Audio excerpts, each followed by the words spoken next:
જય માળી. રાજમાન રાજેશ્વરી ભગવતી શ્રી મેરડીમાં મડખેડાના આદ્ય ઉપાસક પરમ પૂજ્ય જયમાળીના જીવનના બારામાં આપણે વાતો કરતા રહેલા છીએ. ધનતેરસની આપણે વાતો કરી. આજે કાળી ચૌદસ, છોટી દીપાવલી. દરેક પ્રસંગનું પોતાનું એક આગવું મહત્વ હોય છે.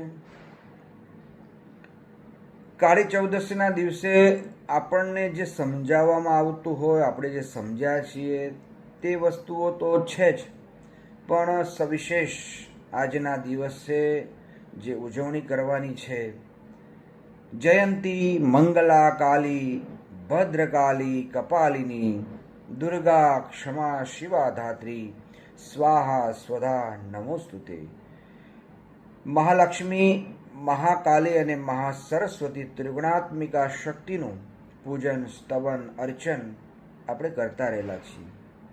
મારા અને તમારા જીવનની અંદર યા દેવી સર્વભૂતેષુ શક્તિ રૂપેણ સંસ્થિતા નમસ્તસ્યૈ નમસ્તસ્યૈ નમસ્તસ્યૈ નમો નમઃ. દેવીઓની ઉપાસના કરી, દેવીઓને રીઝવી, આપણા જીવનને સાર્થક બનાવીએ. પૂજ્ય માળીના જીવનની અંદર પરોપકારિતા વૃત્તિ અને એક નરમાંથી નારાયણ બની ભગવાન આપેલો આ જન્મને સાર્થક કરવાનું સૂચન અને એમણે જે પોતાના જીવન દ્વારા આપણને દર્શાવ્યું. યુગે યુગે આ પૃથ્વી ઉપર અવતારી પુરુષો આવી પોતાનું કાર્ય કરીને જતા હોય છે. આજે મારે પૂજ્ય માળીના જીવનની જોડે જોડે વિશ્વની અંદર એક વિશ્વ વંદનીય એક એવા મહાન વ્યક્તિત્વની વાત કરવી છે, જેમના વિચારો આજે વિશ્વના ખૂણે ખૂણે લોકો એ વિચારોથી પરિચિત થયા છે, એમાં પ્રવૃત્ત છે, કાર્યશીલ છે અને એવું જીવન જીવવાનો પ્રયત્ન કરી રહ્યા છે. કાળી ચૌદસ તો છે જ, પણ આજે તારીખ પ્રમાણે જોઈશું 19 ઓક્ટોબર. 19મી ઓક્ટોબર એટલે કે સ્વાધ્યાય કાર્યના પ્રણેતા પરમ પૂજ્ય પાંડુરંગ શાસ્ત્રીજી આઠવલેનો જન્મદિવસ. આ પૂજ્ય દાદાજી જ્યારે વિશ્વની અંદર એક સ્વાધ્યાય કાર્યની પ્રવૃત્તિને ધ્યાને રાખી અને દેશ અને દુનિયાભરમાં એમણે જે કાર્ય કર્યું છે તે નોંધનીય છે. ખાસ કરીને એમનો એક આજનો જે દિવસ છે, દરેક માણસ પોતાનો જન્મદિવસ ઉજવતા હોય, પણ એમના જન્મદિવસને એક એવું અલગ નામ આપવામાં આવ્યું છે કે મારો જન્મદિવસ માત્ર જન્મદિવસ તરીકે નહીં, પણ એ દિવસને મનુષ્ય ગૌરવ દિન તરીકે ઉજવવામાં આવે. ખરેખર પદ, પ્રતિષ્ઠા, પાવર અને પૈસા હોય તો જ માણસની કિંમત થાય અને થતી રહેલી છે. આપણે બધા એના સાક્ષી છીએ. મારા અને તમારા જીવનમાં પણ આ વાત છે અને આપણે એવું જોતા આવ્યા છીએ, અનુભવતા આવ્યા છીએ. પૂજ્ય દાદાજીનું કહેવું એવું છે કે માણસની અંદર ભગવાન બિરાજમાન છે.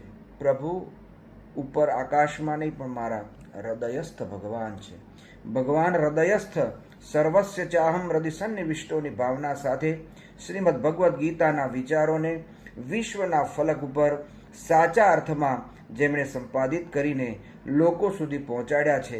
જ્ઞાન, કર્મ અને ભક્તિનો માર્ગ જેમણે બતાવ્યો છે. નિસ્વાર્થ સેવા શું છે, નિસ્વાર્થ કાર્યો શું છે, પ્રભુની ભક્તિ શું છે, પ્રભુની સેવા શું છે, કૃતિશીલતા શું છે, માણસે ભગવાનના દીકરા તરીકે કેવું જીવન જીવવું જોઈએ, મારો અને ભગવાનનો, મારો અને પિતા તરીકે પ્રભુનો શું સંબંધ છે, આ બધી વાતો પૂજ્ય દાદાજીએ પોતાના જીવન દ્વારા, સ્વાધ્યાય કાર્યની પ્રવૃત્તિ દ્વારા માણસ માત્રને સમજાવી છે.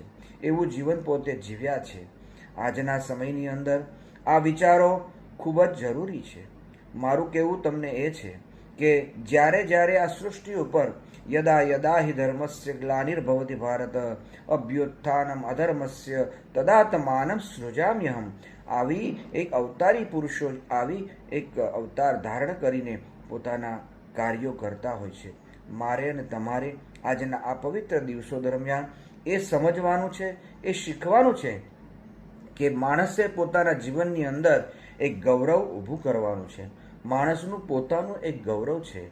માણસ ગમે તે હોય, ગમે તે સમાજનો હોય, ગમે તે પ્રકારનો માણસ હોય, એના જીવનની અંદર પૈસો છે કે નહીં, પદ છે કે નહીં, પાવર છે કે નહીં, પ્રતિષ્ઠા છે કે નહીં, પરંતુ માણસ છે, મનુષ્ય છે. મનુષ્ય ગૌરવ દિન તરીકેનો આજનો દિવસ છે.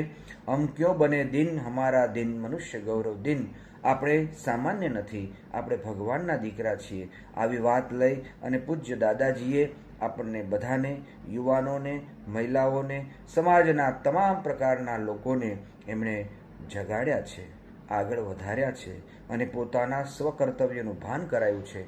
આવો આવી વિશ્વની અંદર વિશ્વમાન્ય અને વિશ્વ પ્રસિદ્ધ વિભૂતિઓને આપણે પ્રણામ કરીએ. પૂજ્ય પાંડુરંગ શાસ્ત્રીજી દાદાજીને આપણે શત શત વંદન કરીએ છીએ. મનુષ્ય ગૌરવ દિન તરીકે એમને નમસ્કાર કરીએ છીએ અને આવા વિચારોને વરેલો તમામ વર્ગ આજે કાર્યરત છે, તેમની નિષ્ઠા, તેમની શ્રદ્ધા, ભાવના અને ભક્તિને આપણે શતમત શત નમન કરીએ છીએ. મારી વાણીને વિરામ આપું છું. અસ્તુ.